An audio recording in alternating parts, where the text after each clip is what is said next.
नमस्कार दोस्तों, मैं राम भारद्वाज आपका स्वागत करता हूं आपकी शानदार जानदार जबरदस्त हिंदी कक्षा में, जहां पर एक बहुत ही छोटे पर बहुत ही जरूरी एक टॉपिक को हम लोग समझने वाले हैं, जिसका नाम है वाच्य।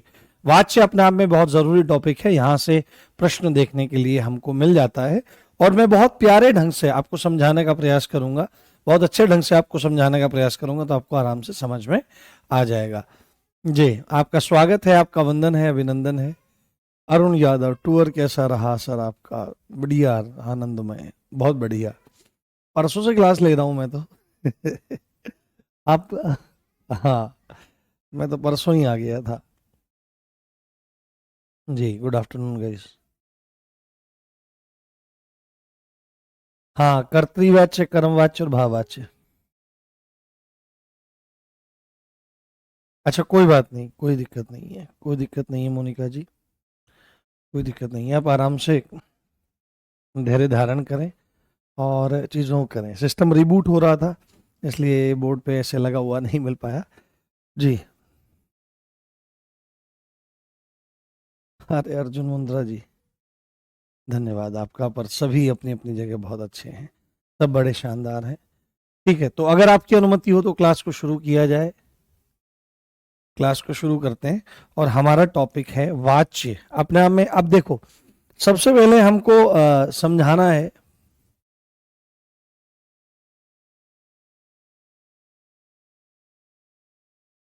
पहले काल पढ़ा दो सर, कोई नहीं, वाच्य पढ़ा देते हैं, फिर काल पढ़ा देंगे, कोई इस कुछ अंतर नहीं पड़ता,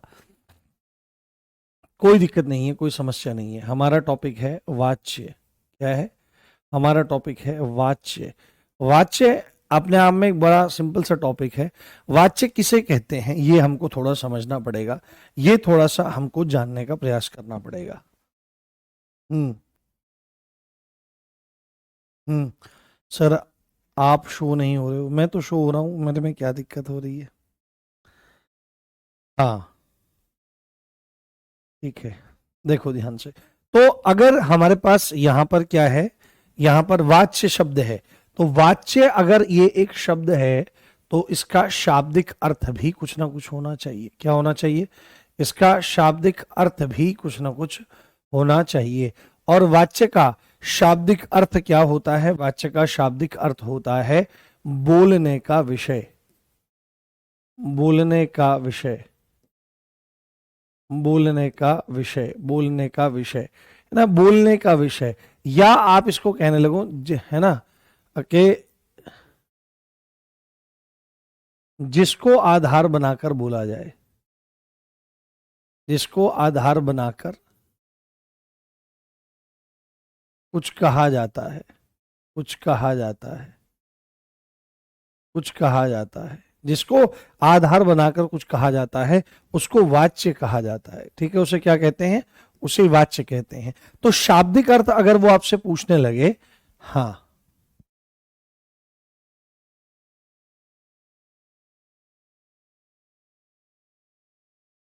हाँ, तो मैं उसी हिसाब से करवाता हूँ। अंकुश कुमार जी, भोलानाथ तिवारी जी को भी लेता हूँ मैं, और कामता प्रसाद गुरु जी को भी लेता हूँ मैं। उन्हीं के आधार पर सब चीजें बनती हैं। हाँ, ये वाच्य की पहली पहली और अंतिम क्लास रहेगी। एक ही क्लास में पूरा वाच्य पूरा हो जाता है। कल हम फिर काल को शुरू करेंगे। फिर आपके दो टॉपिक रह जाएंगे, वाक्य और वाक्य शुद्धि। तो फिर हम आपका क्या शुरू कर देंगे, जैसे ही ये टॉपिक पूरे हो जाएंगे, वाक्य और वाक्य शुद्धि, तो एक आपकी पारिभाषिक शब्दावली वाला कॉन्सेप्ट हम इस क्लास में शुरू कर देंगे आपका। ठीक है, ये कोशिश करेंगे कि इस क्लास में वो आपका चल जाए। या अगर इस क्लास में नहीं होता तो फिर वो शब्दावली वाली क्लास है, उसका टाइम बढ़ा देंगे। 4 बजे से 5 बजे तक उसका टाइम कर देंगे, 5 मिनट पहले 5 मिनट आगे उसका टाइम बढ़ा देंगे। उसका टाइम बढ़ाने के साथ पहले सब चीजें पूरी होती चली जाएंगी, फिर अंत में पारिभाषिक शब्दावली करवा देंगे। अब आपका, हाँ, तो 50-50 रहता है अमित तिवारी जी। मैंने जो आपका पेपर देखा है लगभग 50-50 के आसपास, 50% आपका शब्दावली और लगभग 50% आपका व्याकरण आता है। अब वाच्य क्या है? बोलने का विषय है। परंतु अगर कोई पूछने लगे कि वाच्य है क्या, है ना, होता क्या है, ये चीज बताओ कि वाच्य क्या होता है, क्या होता है, वाच्य क्या होता है, वाच्य क्या होता है, तो आपको सीधे सीधे बोलना है वाच्य क्रिया का रूप होता है। क्या होता है? वाच्य क्या होता है? क्रिया का रूप, क्रिया का रूप होता है। जैसे हम अभी आगे पहले समझ के आए थे ना, लिंग को समझ के आए थे, वचन को समझ के आए थे, कारक को समझ के आए थे, तो हमने वहां पर क्या चीज देखी थी, हमने वहां पर ये चीज देखने की प्रयास किया था कि लिंग एक्चुअल में क्या है तो संज्ञा का ही रूप है ना, वचन क्या है, संज्ञा का ही रूप, कारक संज्ञा का ही रूप है, परंतु काम क्या करता है, लिंग तो जाति, पुरुष और स्त्री जाति होने का बोध करवाता है, वचन एक की संख्या में या एक से ज्यादा की संख्या में किसी व्यक्ति या वस्तु के होने का बोध करवाता है, और कारक इस चीज का बोध करवाता है कि उसका संबंध वाक्य के अन्य शब्दों के साथ किस तरह है, विशेषकर क्रिया के साथ में। तो वाच्य होता क्या है, तो वाच्य एक्चुअली में आपका क्रिया से संबंधित ही है। देखो, आपका क्रिया टॉपिक हो गया, आपका वृत्ति हो गया, आपका पक्ष हो गया, आपका वाच्य और काल, इन सब का संबंध किससे है, इन सब का संबंध क्रिया से माना जाता है। तो क्रिया का ही रूप है जो क्या बताता है, जो बोलने के विषय की तरफ जानकारी देता है कि हम किसको आधार बनाकर कुछ कह रहे हैं। तो कुछ कहा जा रहा है, कुछ कहा जाता है, तो कुछ कहा जाना क्या है, क्रिया है, कुछ कहा जाना की क्रिया है, और किसको आधार बनाकर, तो जिसको आधार बनाकर कहा जाता है उसको वो आपका वाच्य कहलाता है। तो क्रिया का वह रूप जो वाक्य में ये बताता है कि किसकी प्रधानता है, तो क्योंकि जिसकी प्रधानता होगी, जिसका आधार मान करके काम किया जाएगा, उसी के आधार पर कुछ कहा जा सकता है। तो अगर हम इसकी परिभाषा बनाने लगे तो परिभाषा में आपको बहुत सरलता से सब चीज समझ में आ जाएगी। ध्यान से देखिए, ध्यान से देखिए। और प्रधानता किस किस की हो सकती है, प्रधानता या तो कर्ता की हो सकती है, या हो सकती है आपके कर्म की, या हो सकती है क्रिया की। तो अगर कर्ता की प्रधानता है तो कर्तृवाच्य, यानी कि क्रिया जो होगी वो कर्ता के अकॉर्डिंग चलेगी। अगर कर्म की प्रधानता होगी तो कर्म के अकॉर्डिंग चलेगी, और क्रिया अगर प्रधान है तो क्रिया ही अपने आप में अपने आप की प्रधानता को दिखाने का प्रयास करेगी। हाँ, काल भी तो क्रिया का ही रूप है, बिल्कुल मैंने यही बात कही है आपकी। हाँ ठीक है, ध्यान से देखो। तो परिभाषा अगर हमको उसकी लिखनी पड़ जाए तो परिभाषा में बहुत सरलता से हम लोग एक चीज लिख देंगे कि क्रिया का वह रूप, क्रिया का वह रूप, अब है क्या, वाच्य क्या है, वाच्य क्या है, क्रिया का ही तो रूप है। यहीं पर हमने देखा, क्रिया का वह रूप जिससे पता चले, जिससे पता चले कि वाक्य में कर्ता या कर्म या क्रिया की प्रधानता, क्रिया, क्रिया कह लो या भाव, कर्ता, कर्म या क्रिया, यानी कि भाव में से किसकी प्रधानता है, भाव में से किसकी प्रधानता है, भाव में से किसकी प्रधानता है। तो क्रिया का वह रूप वाच्य कहलाता है। मूल बात क्या है, क्रिया का वह रूप, क्रिया का वह रूप जो बताता है कि वाक्य में कर्ता की प्रधानता है, कर्ता प्रधान है, कर्म प्रधान है, या क्रिया अथवा भाव प्रधान है। कौन सा प्रधान है, तो इस चीज को आपका क्या कहा जाता है, इसको वाच्य कहा जाता है। हाँ हाँ, तबीयत ठीक है मेरी, कुछ दिक्कत नहीं है। वजन बढ़ रहा है ना बहुत ज्यादा, उसकी वजह से आपको लग रहा होगा ऐसा, क्योंकि वजन बढ़ने के कारण दिक्कत होती है, और समय इतना भी नहीं लग पा रहा है। क्लासेस कुछ हैं हमारी, अधिक क्लासेस चल रही हैं, तो उसका भी मतलब लोड रहता है। लोड रहने का मतलब है कि शरीर का उतना सामर्थ्य नहीं है, 6 कक्षाएं कर पाना दिन में थोड़ा सा कठिन रहता है, तो शरीर उस हिसाब से नहीं रहता है, और अब अवस्था भी वैसी नहीं है। हम्म हम्म जब अवस्था बढ़ जाती है तो फिर उतनी शक्ति नहीं रह जाती है शरीर में, पर इससे कोई फर्क नहीं पड़ता है, तो थोड़े दिन में ठीक हो जाएगा, क्या फर्क पड़ता है, तबीयत ठीक है मेरी। तो यहां पर क्या बात बोलनी है आपको, परिभाषा, क्रिया का वह रूप जिससे पता चले कि वाक्य में कर्ता, कर्म या क्रिया में से किसकी प्रधानता है, ये आपका वाच्य कहलाता है। ये बात आपको ध्यान रखनी है, ये बात आपको समझ लेनी है। बताओ, यहां तक समझ में आ गया, कोई दिक्कत तो नहीं है, बताइए। हाँ बहुत बढ़िया।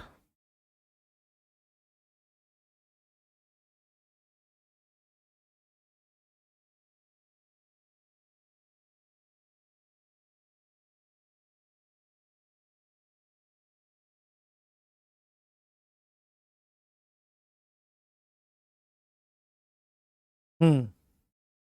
आवाज भारी इसलिए हो गई है क्योंकि बोलना रहता है ना, बहुत ज्यादा बोलना पड़ता है बहुत ज्यादा, तो गला बैठ गया है। हाँ, पहले जैसा नहीं रहा है। पर अभी करवा, अभी क्लासेस नवंबर में, अब हमारी ये 2 3 3 नवंबर दिसंबर के प्रथम सप्ताह तक हमारा 3 क्लासेस पूरी हो जाएंगी, फिर हम यूट्यूब पे काम करेंगे आप लोगों के लिए।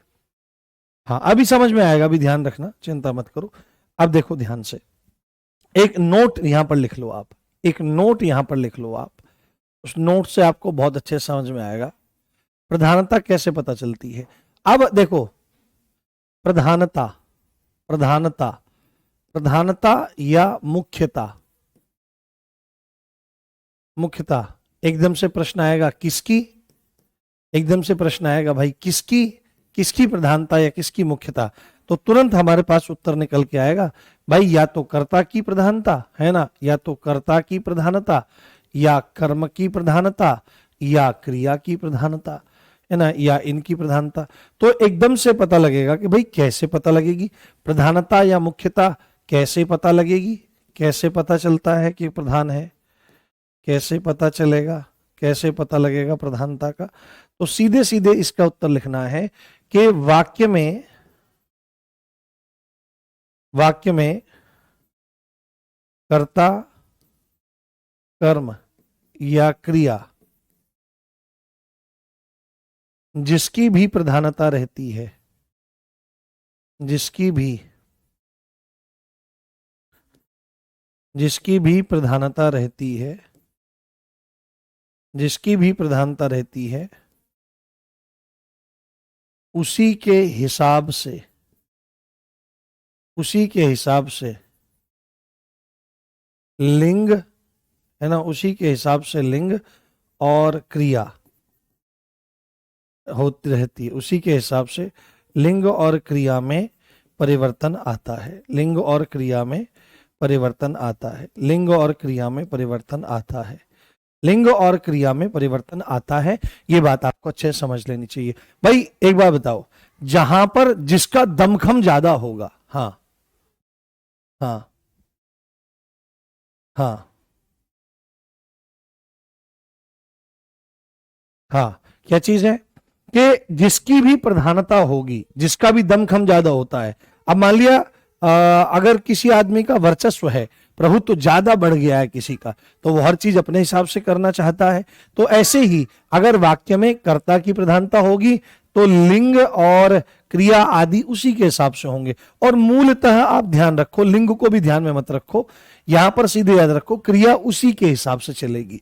ठीक है, यहां पर देखो क्या है कि जो प्रधान होगा, यहां पर लिख लो, जो प्रधान होगा, जो प्रधान होगा या जिसका दमखम ज्यादा होगा, सीधी सच्ची बात, जिसका दमखम ज्यादा होगा, क्रिया उसी के हिसाब से चलेगी, क्रिया उसी के हिसाब से चलेगी, क्रिया उसी के हिसाब से चलेगी, क्रिया उसी के हिसाब से आपकी चलेगी। ये बात आपको ध्यान रख लेनी है, यह बात आपको समझ लेनी है। ठीक, क्रिया उसी के हिसाब से आपकी चलेगी जिसका दमखम ज्यादा होगा। अगर आप इसका उदाहरण देखना चाहो तो अभी हम पहले वाच्यों को समझते हैं, उसके बाद यहां पर आप देख पाएंगे, समझ पाएंगे।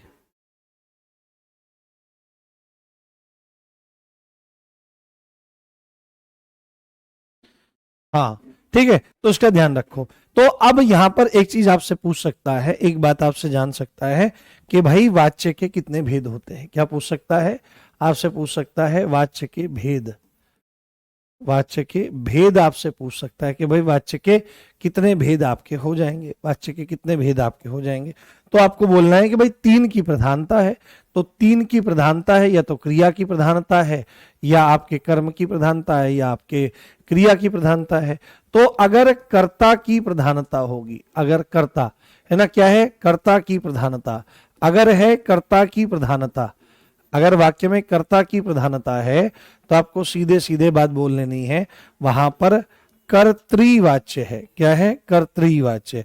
ऊपर र है, नीचे री लगा हुआ है, ये पहले नंबर पर है कर्तृवाच्य।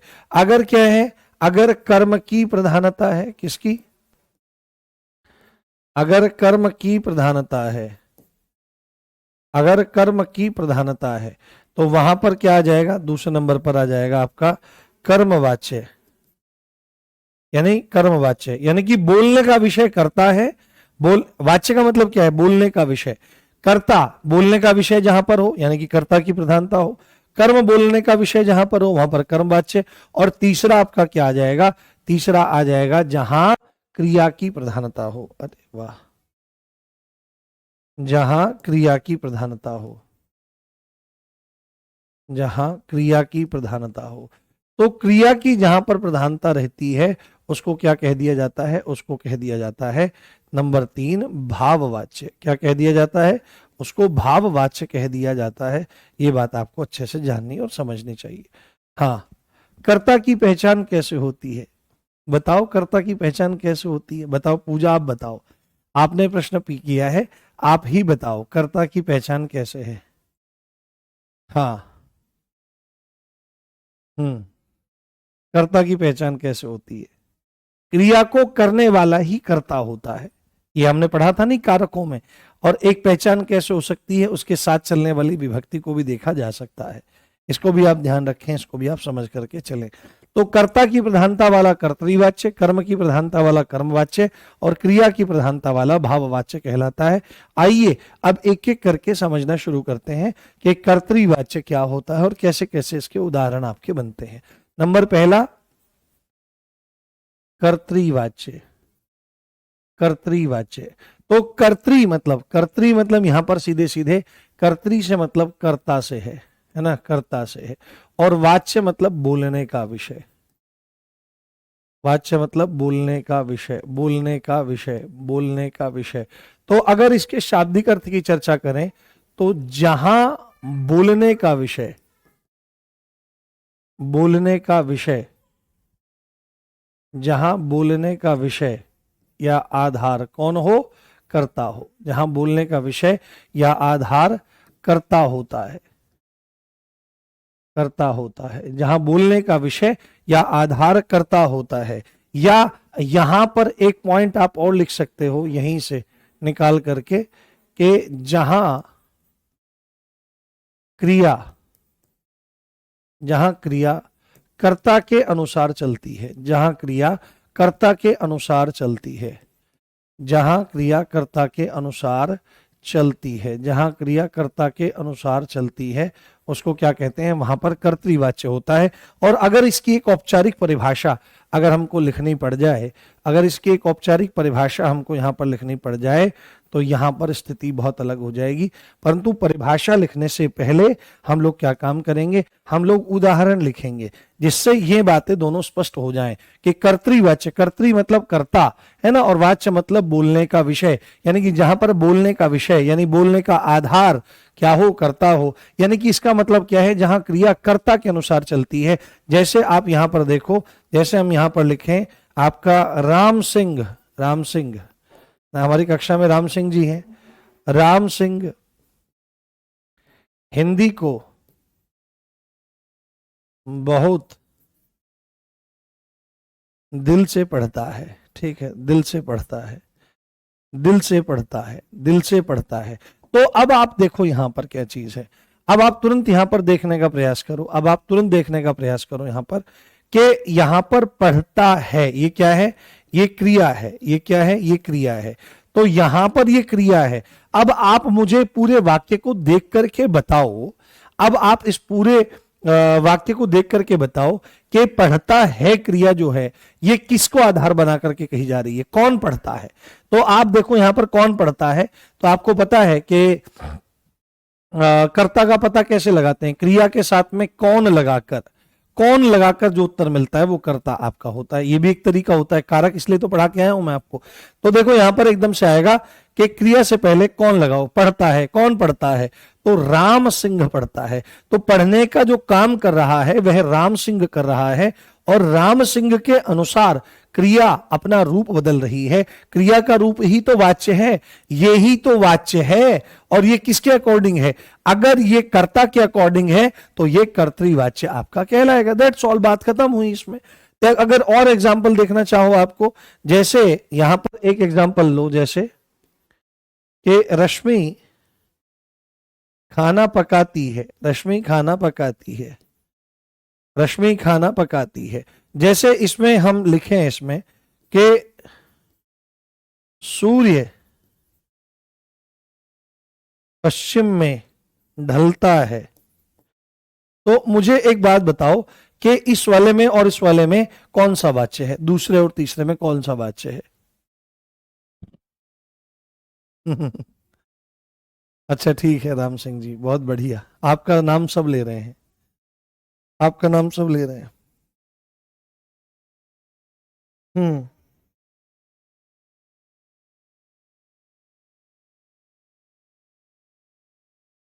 बताओ दोस्तों जल्दी से, समझाओ।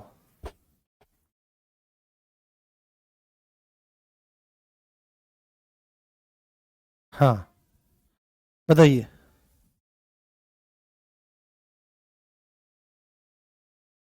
हम्म, बताइए। अब देखो यहां पर, जैसे यहां पर पकाती है, ये लिखा है पकाती है, क्या लिखा है? पकाती है। तो पकाती है, कौन पकाती है? रश्मि पकाती है। तो यहां पर रश्मि कर्ता हो गई, और इसके अकॉर्डिंग यहां पर चीजें जा रही हैं। तो यहां पर कर्ता के अकॉर्डिंग अगर चीजें जा रही हैं तो कर्तृवाच्य हो जाएगा। सूर्य पश्चिम में ढलता है, कौन ढलता है? ढलना क्रिया है, ढल कौन रहा है? सूर्य। तो सूर्य यहां पर आपका कर्ता है, इस आधार पर ही कर्तृवाच्य के उदाहरण हो जाएंगे। तो जहां पर अभी और चीजें बताऊंगा मैं आपको, परंतु इसकी परिभाषा आप मेरे कहने से यहां पर लिखो और यहां पर समझने का प्रयास करो कि जहां, हाँ, यहां पर लिखो क्रिया का वह रूप जिससे कर्ता की, क्रिया का वह रूप, क्रिया का वह रूप जिससे वाक्य में कर्ता की प्रधानता का बोध होता है,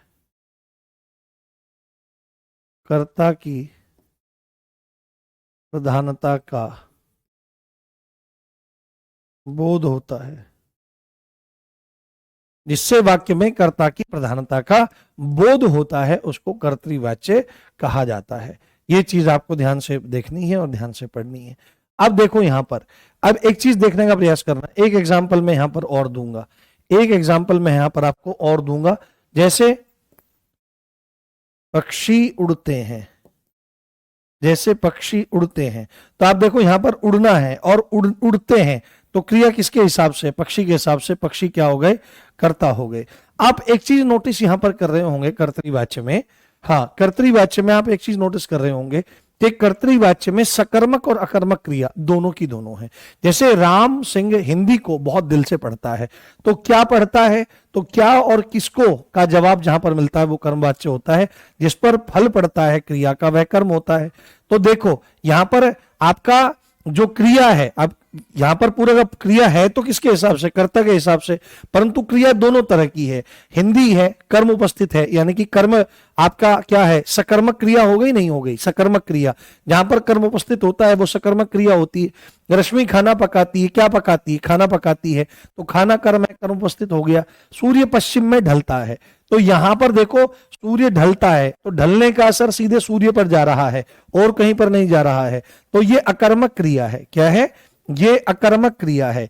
यहां पर ये कौन सी है? सकर्मक क्रिया है, ये सकर्मक क्रिया है। अगेन यहां पर ये सकर्मक क्रिया है, ठीक है, ये अगेन यहां पर सकर्मक क्रिया है। और पक्षी उड़ते हैं, तो उड़ने का असर पक्षियों पर ही जा रहा है, तो ये अकर्मक क्रिया है। तो पेपर में एग्जामिनर पूछता है कि कर्तृवाच्य के अंतर्गत कौन कौन सी क्रियाओं का प्रयोग होता है, क्या केवल सकर्मक, क्या केवल अकर्मक, या सकर्मक और अकर्मक दोनों। तो आपको ध्यान रखना है, आपको एक पॉइंट यहां पर ऐड कर लेना है कि दोनों सकर्मक और अकर्मक दोनों क्रियाओं का प्रयोग कर्तृवाच्य में देखा जाता है। सकर्मक और अकर्मक, सकर्मक और अकर्मक दोनों क्रियाओं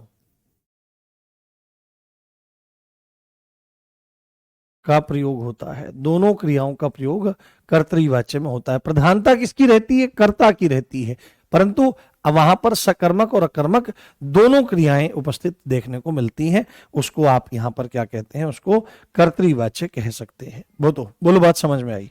एक बार थम्स अप करके बताओ कि आपको एकदम से क्लियर हो गया है, कोई दिक्कत नहीं है।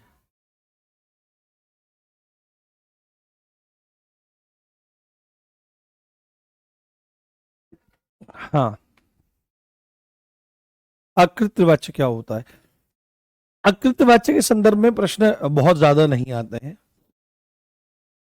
पर इसको एक्सप्लेन कभी कर देंगे अलग से।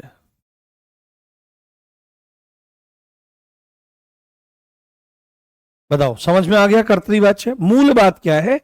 कर्तृवाच्य का मतलब कर्ता, विषय हो बोलने का, यानी कर्ता के हिसाब से क्रिया चलती हो, कर्ता के हिसाब से सब काम होते हो, तो वहां पर वो आ जाती है।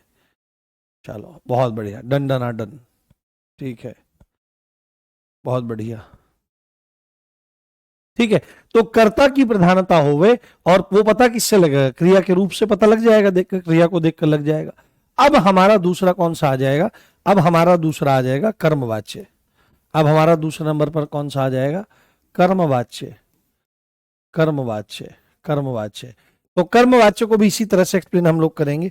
तो कर्म का मतलब क्या है? कर्म मतलब, कर्म कौन होता है? जिस पर क्रिया का फल पड़ता है, जिस पर क्रिया का असर पड़ता है, क्रिया का फल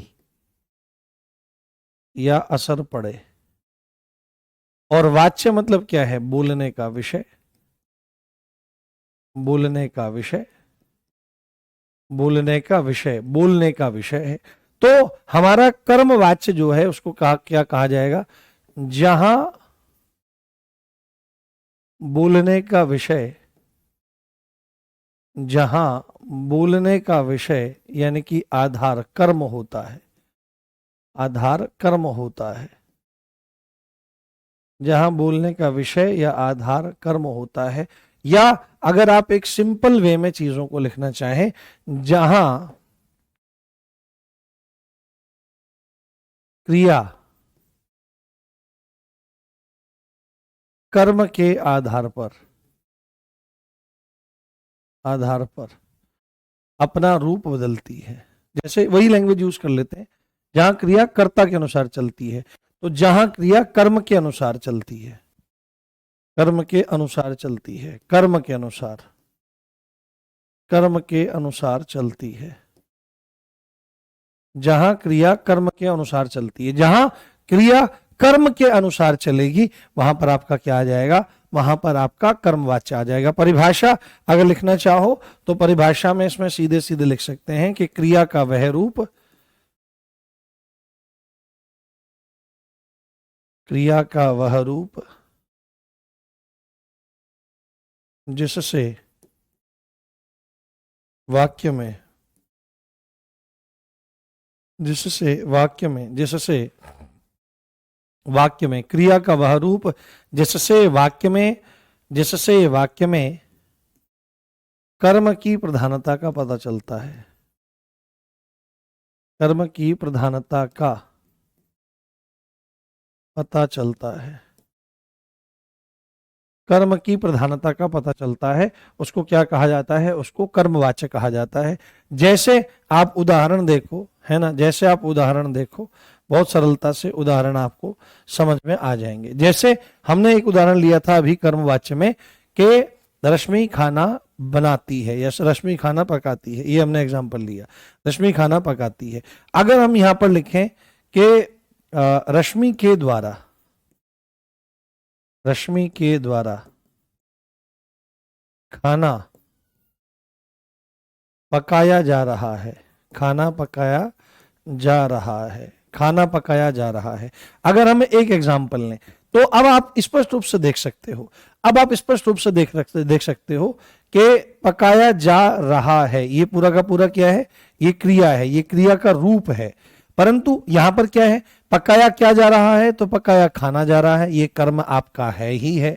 और पका कौन रहा है, तो पका रही है रश्मि, तो यहां पर करता है। अब आपने सेम चीज कही थी, कहां पर सेम चीज आपने कर्तृवाच्य में कही, वहां पर क्या कहा आपने, क्रिया का वहां पर इस तरह का यूज किया, क्रिया को यूज ऐसे किया कि जिससे रश्मि यानी कि कर्ता जो है वह प्रधान हो गई, ठीक है। परंतु यहां पर सेम चीज आप कह रहे हो, परंतु आप यहां पर क्रिया को कर्म के अनुसार ढाल रहे हो। जैसे वहां पर क्या था कि रश्मि ने खाना पकाया, है ना, या रश्मि खाना पकाती है, तो आपने रश्मि के अनुसार पकाती है आपने देखा, परंतु यहां पर आप जैसे देखोगे कि खाना पकाया जा रहा है, तो यहां पर खाना पकाया जा रहा है ना कि रश्मि पकाया जा रहा है, ऐसे थोड़ी होता है। तो यहां पर क्रिया जो है वो कर्म के अनुसार चलती हुई दिखाई दे रही है ना, क्या, से और के द्वारा, से और के द्वारा, ठीक है। तो किसके द्वारा, तो यहां पर आपका क्या है, जहां पर आपको कर्मवाच्य में परिवर्तन करना होता है वहां पर से और के द्वारा, है ना, उसके द्वारा, उससे, तो ये चीज, तो जिसके द्वारा, यहां पर ये सेंस जहां पर बन जाती है। तो मूल बात यह है, ज्यादा टेंशन नहीं लेनी है, मूल बात यह है कि जहां पर कर्म के अनुसार क्रिया अपना रूप बदलती हुई दिखाई देवे, उसको क्या कहते हैं, हम कर्मवाच्य कहते हैं। बात समझ में आई आपको? हाँ, ओनली सकर्मक क्रिया यूज होगी, क्योंकि सकर्मक क्रिया तो इसलिए यूज होगी क्योंकि नाम ही कर्मवाच्य है, और अगर कर्मवाच्य में कर्म ही नहीं होगा तो कैसे काम चल जाएगा, ठीक है। ये आप देखो, केवल और केवल यहां पर सकर्मक क्रियाओं का ही प्रयोग देखने के लिए मिलेगा। अकर्मक हो जाएंगी तो फिर कर्मवाच्य आप कह नहीं सकते, अकर्मक में कर्म होता ही नहीं है, और जब हम बता ही रहे हैं कि कर्म की प्रधानता है, तो कर्म की प्रधानता में तो केवल और केवल सकर्मक क्रियाएं ही काम आती हैं। ये बात आपको ध्यान रखनी है, ये बात आपको समझनी है। जैसे हमने लिखा पुस्तक पढ़ी गई, जैसे हमने लिखा यहां पर पुस्तक पढ़ी गई, एक एग्जाम्पल हमने ये ले लिया। एक एग्जाम्पल हम ले लेते हैं, शिकारी द्वारा शेर मारा गया, शेर मारा गया। तो आप यहां पर एक बात देखने का प्रयास करो कि पुस्तक पढ़ी गई, तो पुस्तक किसी न किसी के द्वारा पढ़ी गई होगी तो कर्ता यहां पर छुपा दिया गया है, कोई फर्क नहीं पड़ता है, परंतु यहां पर पढ़ी गई, तो क्या पढ़ी गई, पुस्तक पढ़ी गई, है ना, पुस्तक पढ़ी गई। तो क्या का और किसको का जवाब जहां पर मिलता है वहां पर कर्म होता है, और जहां पर कर्म के हिसाब से क्रिया चलती हो वहां पर कर्मवाच्य आ जाता है। शिकारी द्वारा शेर मारा गया, तो मारा गया, कौन मारा गया, तो शेर मारा गया, तो शेर यहां पर हमारा कर्म है, और जहां पर कर्म के हिसाब से क्रिया चलती है वहां पर आपका कर्मवाच्य होता है। दैट्स ऑल, इतना ही जानने को है। और एक खास बात क्या है कि सदा, सदैव, सदा अकर्मक, सकर्मक, सदा सकर्मक क्रिया का ही प्रयोग होता है, सदा सकर्मक क्रिया का प्रयोग होता है, सदा सकर्मक क्रिया का प्रयोग होता है आपके कर्मवाच्य में। ये बात आपको समझ में आनी चाहिए, ये बात आपको जान लेनी चाहिए। हाँ, ये वॉइस की तरह से ही कह सकते हो आप इसको, इसको वॉइस ही कहते हैं। हाँ हाँ, जैसे रमेश के, दिनेश के द्वारा घर बनाया जा रहा है, बिल्कुल, तो घर बनाया जा रहा है, तो आपको यहां पर ये चीजें मिलेंगी, के द्वारा, से द्वारा, ये सब चीजें वहां पर लग जाती हैं आपकी, ठीक है। आपको मूल ध्यान रखना है कि क्रिया किसके अकॉर्डिंग जा रही है, क्रिया किसके हिसाब से अपना रूप बदल रही है, लिंग का बदल रही है, अपना वचन बदल रही है, स्वरूप बदल रही है, तो ये चीज आपको ध्यान रखनी है। एक बार थम्स अप करके बताओ कि कर्मवाच्य भी आपको समझ में आ गया है, बताइए दोस्तों, बताइए दोस्तों। हम्म,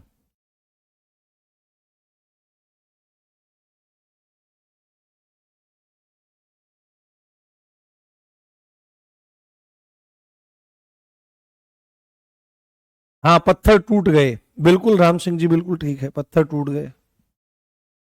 आप तोड़े गए होंगे किसी न किसी के द्वारा, टूट कौन गया, पत्थर टूट गए, ये कर्मवाच्य हमारा हो गया। और अब अंतिम आ जाएगा, हम्म, हाँ विवेक, क्या विवेक समझ, आपका एक कमेंट मैंने देखा है, थोड़ा थोड़ा आया है मुझे, तो नहीं, कोई नहीं, आ जाएगा, ध्यान से देखिए। मूल बात यह है, इसको पकड़ लो बस, मूल बात यह है, इस वाले को पकड़ लो, जहां क्रिया कर्म के अनुसार रूप बदलती है। आप देखो ना कि किसके हिसाब से बोला जा रहा है। अगर आप देखो रश्मि के द्वारा खाना पकाया जा रहा है, तो रश्मि के अकॉर्डिंग थोड़ा ही पकाया है, यहां पर ये ये क्रिया जो है रश्मि के अकॉर्डिंग थोड़ी है, रश्मि के अकॉर्डिंग यानी कर्ता के अकॉर्डिंग तो पिछले वाला था, रश्मि खाना बनाती है ना, ये चीज आपको ध्यान रखनी चाहिए। परंतु खाना पकाया जा रहा है तो खाने के अकॉर्डिंग, खाना क्या है, कर्म है, तो कर्म के अकॉर्डिंग यहां पर चीजें आपकी जा रही हैं। और अब अंतिम हमारा आ जाएगा भाववाच्य। हाँ, भाववाच्य, भाववाच्य। तो भाववाच्य की प्रधान, भाववाच्य की सीधी परिभाषा लिखी जाती है और लिखाई जाती है कि जहां जहां जहां क्रिया का प्रयोग, देखो परिभाषा कितने तरीके से दी है, जहां क्रिया का प्रयोग कर्ता और कर्म के अनुसार न होकर, यानी कि कर्ता और कर्म के अनुसार अगर नहीं है तो उसके अलावा अगर कुछ बचा है तो आपको भाववाच्य में लगा देना है, दैट्स ऑल, बात खत्म हो गई। कर्ता और कर्म के अनुसार न होकर, आपको पहचान में आ जाएगा कि कर्ता के अनुसार है तो कर्तृवाच्य है, कर्म के अनुसार है तो कर्मवाच्य है, और दोनों ही के अनुसार न हुए तो आपका सीधे क्या आ जाएगा, हाँ। टॉपिक वाइज टेस्ट लेना शुरू कर दो ना भैया, अभी चल रही है क्लासेस, अभी समय नहीं है बिल्कुल भी, अभी पहले आप सिलेबस पूरा करो, उसके बाद फिर 1 महीने बाद हम इन चीज़ों को शुरू कर देंगे, 1-1.5 महीने बाद। हाँ, अच्छे से पढ़ाएंगे, टॉपिक करवाएंगे, खूब प्रैक्टिस करवाएंगे, चिंता मत करो। पहले भी सिलेबस पूरा करने का उत्तरदायित्व है, जिम्मेदारी है, वो पहले पूरी हो जाएगी तो मतलब बात आ जाएगी वहां पर। ठीक है, जहां क्रिया का प्रयोग कर्ता और कर्म के अनुसार न होकर, क्रिया और कर्ता के अनुसार, कर्ता और कर्म के अनुसार न होकर, कर्ता और कर्म के अनुसार न होकर भाव के अनुसार होता है, भाव के अनुसार, भाव के अनुसार, भाव के अनुसार होता है, भाव के अनुसार होता है, वहां वहां आप, वहां भाववाच्य कहलाता है, वहां भाववाच्य होता है, वहां भाववाच्य होता है। क्या होता है, भाववाच्य होता है। सीधे सीधे अगर आपको यहां पर लिखना हो तो जहां क्रिया की प्रधानता होती है, जहां क्रिया की प्रधानता होती है, जहां क्रिया की प्रधानता होती है, जहां क्रिया की प्रधानता होती है वह आपका भाववाच्य कहलाता है। ये उदाहरण देखो, जैसे यहां पर उदाहरण समझ में आएगा, मतलब कि इनको हटा दो, कर्ता के अनुसार ना हो, कर्म के अनुसार ना हो, इनको हटा दो। जैसे मुझसे अब पढ़ा नहीं जाता, मुझसे अब पढ़ा नहीं जाता। तो अब आप देखो यहां पर, अब आप यहां पर देखो, अब आप यहां पर देखो, कर्म तो यहां पर उपस्थित है ही नहीं, मुझसे, तो मैं तो यहां पर कर्ता हो गया, तो मुझसे अब पढ़ा नहीं जाता। तो जाना जो क्रिया है, वो जाना जो क्रिया है, जाना जो क्रिया है वो क्या इसके अनुसार है, नहीं, वो कर्म के अनुसार है, नहीं, कर्म तो है ही नहीं, कर्ता के अनुसार भी नहीं है। तो मुझसे अब पढ़ा नहीं जाता, ये एक भाव है और इसके अकॉर्डिंग क्रिया चल रही है। मूल बात यह है कि कर्ता और कर्म के अनुसार ना हो, ठीक है, हाँ, ठीक है, बिल्कुल मेरे भाई, आराम से चलने दो सिलेबस, मजा आ रहा है। देखो मेरा भी सच्ची बात बताऊं मैं, जैसा मतलब अभी मेरे पास कक्षाएं ज्यादा चल रही हैं, शरीर की और स्वास्थ्य के साथ भी थोड़ा सा कॉम्प्रोमाइज हो रहा है, पर आप लोगों का सिलेक्शन हो जाए, थोड़ा स्वास्थ्य लाभ बाद में कर लेंगे, दवाइयां खा लेंगे, उससे क्या, अभी भी चल रही हैं दवाइयां, 3 टाइम दवाई लेता हूं मैं। बट जिस दिन आप पेपर में से आओगे और कहोगे गुरुजी मजा आ गया, पूरे में से पूरे करके आए हैं, उस दिन मैं अपना आप ठीक हो जाऊंगा। शरीर तो मरना ही है एक दिन, परंतु अगर आपका हित हो जाएगा और फिर जब तुम सब दरोगा बन जाओगे और फिर मैं राजस्थान घूमूंगा तो कितना मजा आएगा मुझे तुम्हारे साथ। हाँ, मतलब ऐसा नहीं है कि तुमसे कहूंगा भाई मुझे तो घुमाओ, मतलब हमको, हम निर्भय होकर के राजस्थान में घूमेंगे, फिर निर्भय होकर के कहीं जाएंगे कहीं आएंगे, हर थाने में हर चौकी में हमारे बच्चे मिलेंगे हमको, हमको कितना सुख होगा, हम जा जा करके मिलेंगे, हमको उस समस्या को तुरंत फोन खड़काएंगे, हाँ बाबू ये समस्या है, तो तुरंत एकदम समाधान मिलेगा हमको। तो हमारे बच्चे, आप मेरे बच्चे हो, जैसे आप अपने माँ बाप के लिए बच्चे हो ना, बड़े पड़े ही हो जाओ, आप तो मेरे लाला लाली हो, छोटे छोटे ऐसे हो। तो जैसा तुम्हारे माँ बाप तुम्हारी कामयाबी के सपने देख रहे हैं, ऐसे मैं भी देख रहा हूँ, ऐसे RW का हर एक टीचर देख रहा है, हमारे बच्चे कामयाब होंगे हमको कितनी प्रसन्नता होगी, और तुम कामयाब हो जाओगे, फिर तुम्हारे ब्याह होंगे, तुम्हारे बालक नन्हे होंगे। हाँ, ये टॉपिक पूरे हो जाएंगे, फिर पारिभाषिक शब्दावली शुरू कर देंगे। तो ये बात रहेगी, ठीक है। तो मुझसे पढ़ा नहीं जाता, ये अगर इस तरह की सेंस कहीं पर आती है तो ध्यान रखना है कि दादी से अब बैठा नहीं जाता, दादी से बैठा नहीं जाता, उठा नहीं जाता, बैठा नहीं जाता, पढ़ा नहीं जाता, चला नहीं जाता, खाया नहीं जाता, इस तरह की सेंस जहां पर रहती है वहां पर आपका भाववाच्य होता है, ठीक है। ये आपको ध्यान रखनी है। इस तरह के जहां जहां एग्जाम्पल मिलेंगे वहां वहां पर, हाँ, हम्म,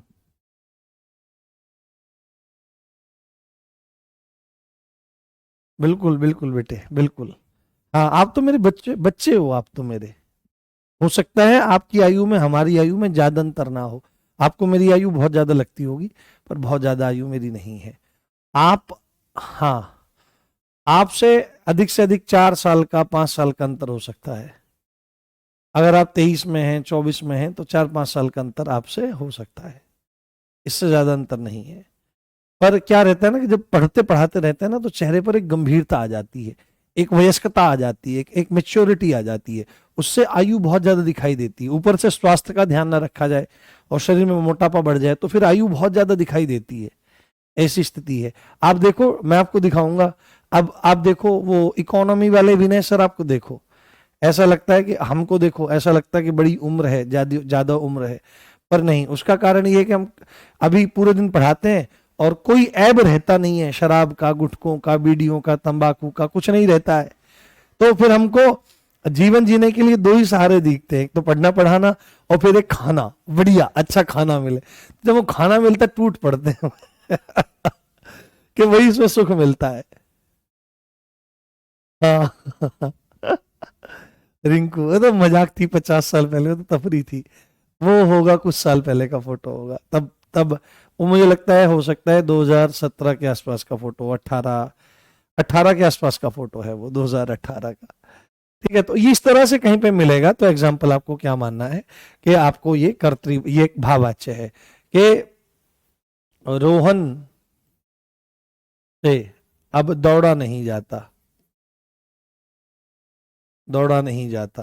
तो इस तरह का स्ट्रक्चर जहां पर भी मिलेगा वहां पर आपको भाववाच्य समझ लेना है।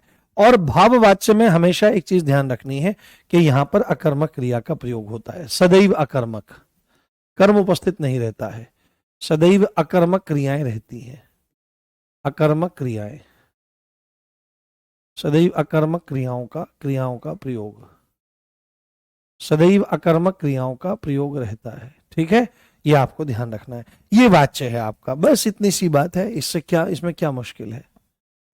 हाँ, मैं खाने पीने में बड़ा माहिर हूं, पर मैं अब मुझे वजन कम करना पड़ेगा, नहीं तो रोग हो जाएंगे शरीर में। हाँ आसिफ, मैं रात्रि का भोजन बंद करूंगा, पर यार मुझे नींद नहीं आती फिर।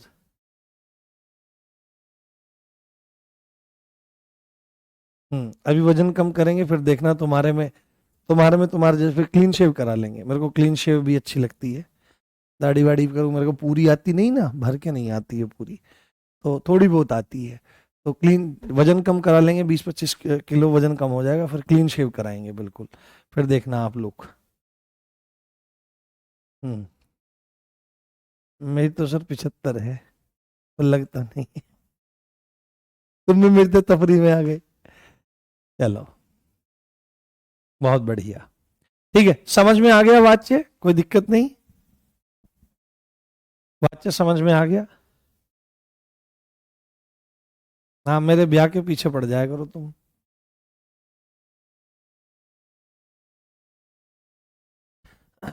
बताओ।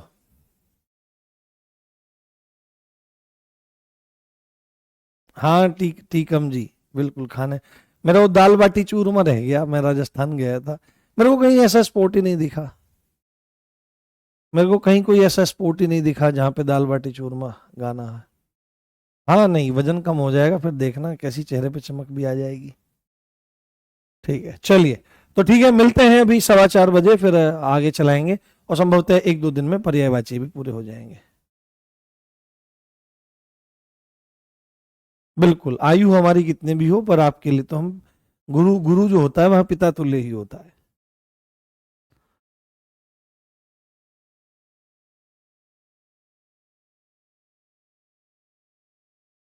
चलो ठीक है, डन है, कोई दिक्कत नहीं, ध्यान से देखना, ध्यान से समझना, कोई दिक्कत नहीं होगी। मिलते हैं हम आपके 4:15 बजे। जय हिंद, जय भारत, नमस्कार, love you all guys, bye.